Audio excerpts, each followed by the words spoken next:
Hello friends, welcome to the new episode of my channel I Prince. তো এখন যে গানটা নিয়ে কথা বলবো সেই গানটা হচ্ছে Pushpa Pushpa from the movie Pushpa. তো এই গানটা নিয়ে আমরা জানি প্রত্যেকে যখন থেকে অ্যানাউন্সমেন্ট হয়েছে আমাদের প্রত্যেকের মধ্যে একটা এক্সাইটমেন্ট ছিল, কারণ মিউজিক ডিরেক্টর নাম হচ্ছে ডিএসপি। আমার মনে আছে পুষ্পার যে গানগুলো এসেছিল প্রথমে শুনে খুব একটা কিছু ভালো লাগতো না। আমি যদি বলি জাগো জাগো বাগড়ে বলে গানটা, বা তারপর ধরুন শ্রীবল্লী গানটা, ও আনতা বা বাদে পুষ্পার বাকি গানগুলো প্রথমে শুনেই কিন্তু সত্যি কথা বলতে ভালো লাগেনি। গানগুলো পরবর্তীকালে আস্তে আস্তে জনপ্রিয় হয়েছে, ভাইরাল হয়েছে, এবং তারপর লোকের মুখে মুখে আমরা শুনতে পেয়েছি পাড়ার ডিজে বিভিন্ন গানে বা বিভিন্ন ভাসান উৎসবে বহু জায়গায় এখন পুষ্পার গান বাজছে। প্রথমে কিন্তু গানগুলো লোকের ভালো লাগেনি। তো আজকে যে গানটা বেরিয়েছে পুষ্পা পুষ্পা, এই গানটাও কি ঠিক সেম ফিলিংস দিল? তাহলে প্রথমে আমি একটা কথা বলি, একটা ব্যাপার আমাকে মাথায় রাখতেই হবে, যে এটা একটা মেন স্ট্রিম কমার্শিয়াল সিনেমার গান। তো সেখানে আপনি বিরাট সেই যে অন্যরকম কিছু গান পাবেন তা কিন্তু নয়। কিন্তু একটা ব্যাপার এখানে রয়েছে। এই গানটা কিন্তু আমার কোথাও গিয়ে মনে হয় জাগো জাগো বাগড়ে যে লেভেলের একটা গান ছিল, সেই ভাইবসটা কিন্তু কোথাও গিয়ে ম্যাচ করতে পারেনি। একটা সিনেমার প্রথম গান হিসেবে যে লেভেলের এক্সাইটমেন্ট থাকে বা যে লেভেলের একটা মানে ক্রেজিনেস কাজ করে একটা গান শুনে, সেই ক্রেজিনেসটা আমার মনে হয় না এই গানটা ক্ষেত্রে হয়েছে। কারণ গানটা যে মিউজিক বা কম্পোজিশন একদম কিন্তু নর্মাল হয়েছে। এই গানটা শুনে কোনো এক্সট্রা অর্ডিনারি ফিলিংস বা ভাইবস কিন্তু একদমই নেই। যেখানে এই গানে আমরা পারফর্ম করতে পারি, এই গানে আমরা ঝলক পাচ্ছি আল্লু অর্জুনের। তো আল্লু অর্জুনের ঝলকই যথেষ্ট গুজবাম্পস এনে দেওয়ার জন্য। কিন্তু তার সঙ্গে সঙ্গে একটা গান গুজবাম্পস এনে দিতে পারছে না, মানে তার মানে বুঝতে পারি গানটা কিন্তু সেই লেভেলের কিছু করতে পারেনি, সত্যি কথা বলতে গেলে।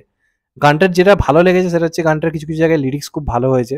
এই গানটার বাংলা লিরিক্স অলরেডি ভাইরাল হয়ে গেছে, যে দাড়িতে হাত বোলালে অলরেডি দেশ কেঁপে ওঠে, এবং ওই কথাটা কিন্তু ম্যাচ করছে। তার কারণ হচ্ছে ওই যে আগের যখন পুষ্পা এসেছিল, ওই যে দাড়িতে হাত রেখে যে স্টাইলটা, সত্যি কথা সারা দেশের কোটি কোটি ছেলে স্টাইলটা ফলো করেছে। ঝুঁকে গা নেই সালা বলকে এরকম করে স্টাইলটা। তো সেই যে কথাটাকে এই গানে যেভাবে মানে ট্রিবিউটটা দেওয়া হয়েছে, সেটা নিয়ে কোনো প্রবলেম নেই। সেই লিরিক্সটা খুব ভালো হয়েছে। ওই লিরিক্সটা কোথাও একটা গুজবাম্পস দিচ্ছে। কারণ পুষ্পা চরিত্রটা মানে আমাদের মাথায় আসে দাড়িতে হাত দিয়ে এরকম স্টাইলটা করা। তো সেটার সঙ্গে সঙ্গে লিরিক্সটা খুব খাপে খাপ মিলেছে, আর ভালো লাগছে। আর হিন্দিতে গানটা মিকা সিং গেয়েছে। মিকা সিং যে পোর্শনটা গাইছে সে পোর্শনটা কিন্তু ভালো লাগছে। কিন্তু গানটার এই সুর এবং মাঝখানে যে পোর্শনটায় ওই রোবটিক যে গলাটা আমরা পাচ্ছি পুষ্পা পুষ্পা পুষ্পা পুষ্পা করে, ওইখানের যে মিউজিকটা বা লিরিক্সটা একদম কিন্তু ভাইবস আনতে পারছে না। যেটুকু টাইম মিকা সিং গাইছে, আমি হিন্দিটার কথা বলছি, সেটুকু টাইম একটা ভাইবস কাজ করছে, ভালো লাগছে। কিন্তু বাকি টাইম কিন্তু সেই ভাইবসটা কাজ করতে পারছে না। যে গানটা শুনে একটা গুজবাম্পস মোমেন্ট কাজ করবে বা ভালো লাগবে, সেই ভাইবসটা কিন্তু কোথাও কেউ দিতে পারছে না। তবে হ্যাঁ, গানটায় কিছু কিছু জায়গায় আমরা আল্লু অর্জুনের যেরকম নাচ ফাচ দেখতে পাচ্ছি, এটা তো লিরিক্যাল ভিডিও, কিন্তু পুরো আমরা গানটা কিরকম কি থাকবে দেখতে পাচ্ছি না। তবে একটা ব্যাপার কি, সাউথ এই গানগুলো যেভাবে সিনেমায় প্রেজেন্ট করে সেটা কিন্তু দুর্দান্ত। যেমন যে আগে মানে আমাদের এতে গানটা ছিল এ বিড্ডা বলে, যে গানটা ছিল পুষ্পাতে, প্রথমে শুনে কি ভালো লেগেছিল, ভালো লাগেনি। কিন্তু সিনেমা হলে যেভাবে গানটাকে প্রেজেন্ট করেছিল, বা স্বামী স্বামী গানটা সিনেমা হলে গানটাকে যেভাবে প্রেজেন্ট করেছিল, আপনি সিটি মারতে বাধ্য হবেন। তো এখানে সিনেমায় কোন পজিশনে গানটাকে রাখে, কোন টাইমে রাখে, এবং গানটার ভিডিওটা কেমন হয়, সেটা খুব ইম্পর্টেন্ট। কিন্তু গানটা একটা অডিও হিসেবে আপনি যদি ভেবে দেখেন, তাহলে কিন্তু খুব একটা ভালো কিন্তু গানটা কোথাও গিয়ে হয়নি, যে শুনে লাফাতে হবে। আজকে বাংলা এরম গান হলে তুমুল ক্রিটিসিজম হতো, তুমুল খিল্লি করতে লোকে, যে কি গান হয়েছে কোনো সুর নেই। আজকে এটা পুষ্পার গান বলে হয়তো অনেকে সমালোচনা করবে না, বলবে দারুণ গান দারুণ গান। কিন্তু গানটা কিন্তু সত্যি কথা বলতে গেলে খুব একটা আহামরি হয়নি। আজকে সাউথের গানের অনেক গানই আমরা লিরিক্স বা কথা বুঝতে পারি না, কিন্তু শুনতে ভালো লাগে। যেমন আমাদের লিওর যে গানটা ছিল না রেডি, গানটার একটা ভাইবস ছিল।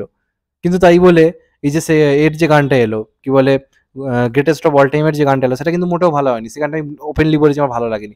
তার মানে এই গানটা নিয়ে আমার এক্সপেকটেশন অনেক বেশি ছিল, এবং আমার শুনে খুব একটা ভালো লাগেনি, সত্যি কথা বলতে গেলে। গানটা হয়তো সিনেমা হলে যখন দেখবো তখন হয়তো আমার ভাবনা চিন্তা পুরো পাল্টে যাবে। সিনেমা হলে গানটা হয়তো এমন প্রেজেন্ট করলো, এমন একটা অ্যাটমসফিয়ার ক্রিয়েট হলো, সিটি মারছে, তখন গানটা হয়তো ভালো লাগবে।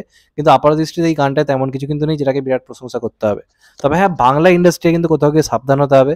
কারণ এই গানটা বাংলায় আসছে, এবং আমি বলেছিলাম বাংলায় গান আসবে, এবং এই গানটা অলরেডি গেয়েছে তিমির বিশ্বাস। আমি এখনো বাংলা ভার্সনটা শুনিনি, আমি অলরেডি হিন্দি ভার্সনটা শুনলাম। খুব একটা তো কিছু আলাদা হবে না। তবে তিমির বিশ্বাসের জন্য অনেক শুভেচ্ছা, ভালোবাসা। একজন বাংলার সিঙ্গার হয়ে এরকম একটা সিনেমায় গান গাওয়ার সুযোগ পেয়েছে, বাংলাকে রিপ্রেজেন্ট করছে, তো এর থেকে ভালো কিছু হতে পারে না। তো বাংলা ইন্ডাস্ট্রি কিন্তু ভাবার জায়গা রয়েছে। তারা একটা সাউথের সিনেমাকে আজকে ভাবুন একই দিনে বাংলা গান রিলিজ করছে, তার মানে তারা কিভাবে প্ল্যানিং করছে বুঝতে পারছো, বাংলা ইন্ডাস্ট্রি থেকে মানে বাংলা জায়গাটায় ক্যাপচার করার জন্য। তো বাংলা ইন্ডাস্ট্রি কিন্তু কোথাও গিয়ে সাবধান হওয়া দরকার আছে, এবং বাংলার লিরিক্সটা অলরেডি ভাইরাল হয়ে গেছে। লোকে লোকে অলরেডি লোকের মুখে মুখে কথা চলছে গানটা নিয়ে, যে এরকম একটা লিরিক্স রয়েছে। দেখবেন বাংলায় গানটা কিন্তু খুব বড় হিট হয়ে যেতে পারে, আমার মন বলছে। তবে হ্যাঁ, বিরাট আহামরি গান হয়নি, বিরাট ভাইবস ক্রিয়েট করার মতো গান হয়নি। তোমাদের কেমন লেগেছে আমি বলতে পারবো না। আমার কিন্তু খুব একটা কিছু আহামরি লেগেছে গানটা শুনে, একদম ছিটকে যাওয়ার মতো, উড়ে যাওয়ার মতো আমার কিন্তু মনে হয়নি। তবে গানটার যেটুকু যে জায়গায় আল্লু অর্জুনকে দেখা গেছে তার ভাইবস বা কিছু কিছু হিন্টস দিয়েছে গল্পের, যেমন এদের একটা পতাকা তৈরি হয়েছে, মানে এদের একটা প্রতীক তৈরি হয়েছে, যেটা আমরা দেখতে পাচ্ছি যে আল্লু অর্জুনের গাড়িতে রয়েছে, মানে পুষ্পার গাড়িতে রয়েছে বা পুষ্পার পতাকায় রয়েছে, যে ও যে একটা নিজস্ব রুল তৈরি করেছে, ওর একটা প্রতীক চিহ্ন, সেটা আমরা গানের মধ্যে পেয়েছি। তো এই জিনিসগুলো দেখতে ভালো লাগছে, গানটা শুনতে না ভালো লাগলেও গানটা দেখতে ভালো লাগছে। এবার সিনেমা হলে গানটাকে কীভাবে প্রেজেন্ট করে তার উপর অনেক কিছু নির্ভর করছে। তোমাদের কেমন লেগেছে গানটা অবশ্যই কমেন্ট করে জানাও।